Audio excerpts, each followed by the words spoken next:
Welcome back, creepy creature kitties. This is Aiden. I'm back at the drawing board again, drawing two monsters today. That is Gorgo and his mommy, Ogra. Or sometimes the mom is also called Gorgo too, depending on who's reviewing it. I don't know. They could have the same name. You can call them whatever.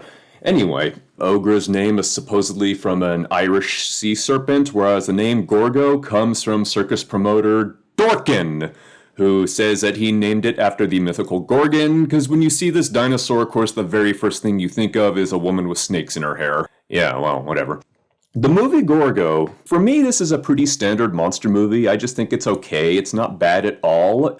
Gorgo is very simple, and simple works. That's probably a big part of its enduring appeal, is that kids probably do enjoy this movie, although it's not exactly a kid's film. Kids will probably get bored with a lot of the human story, which is not very interesting, but truth be told, kids are never really interested in the human stories of monster movies. They're there for monsters on the rampage, and honestly, with Gorgo, probably the entire third act of the film is just Ogra stomping around London, causing a ton of destruction, and that's pretty much it. And you know what? If you're a kid, that's awesome, and if you're young at heart and you still can just enjoy monsters smashing stuff, you'll probably get a kick out of Gorgo. Gorgo was part of the Eugene Laurier sea monster trilogy, which started off with Beast from 20,000 Fathoms and then continued with Behemoth the Sea Monster, aka the Giant Behemoth. Gorgo is, again, it's probably the simplest of these three movies, and it's probably the one that's probably held up the most. I personally like Beast from 20,000 Fathoms the best. Gorgo is the only one of the trilogy that does not use stop-motion animation for bringing the monster to life. Beast from 20,000 Fathoms had Ray Harryhausen, of course, and Behemoth the Sea Monster had Willis O'Brien. Gorgo's special effects, they may not be stop-motion animation, it's suitmation, but it's actually really good suitmation. The Gorgo's suit is probably a big part of the reason why this movie has held up so well. It's not exactly done in the Godzilla Tsuburaya style.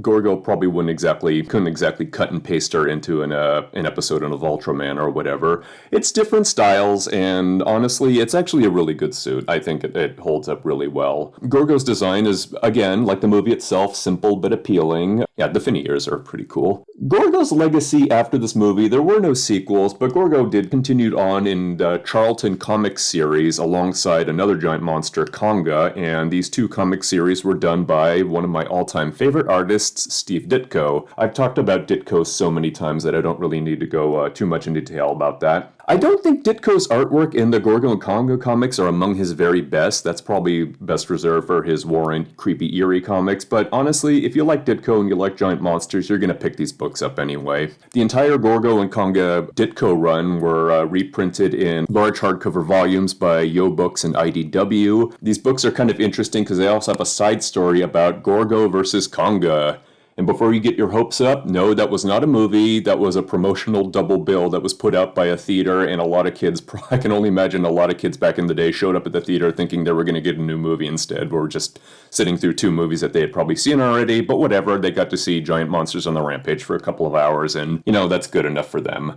Of course, the really big follow-up to Gorgo was the award-nominated play Waiting for Gorgo that premiered on the Satellite of Love back in 1998 or 1999, whenever that episode of Mystery Science Theater ran, and it's really, really good. I've probably watched Gorgo more often than not on Mystery Science Theater than by itself, but what the heck, MST3K has made a lot of movies live on past their original runs, and I think Gorgo is a pretty worthy addition. Anyway, Gorgo's a lot of fun, drawing Gorgo and Ogra is a lot of fun, and tune in for the next episode where we got another giant dinosaur on the loose. See if you can guess who it is.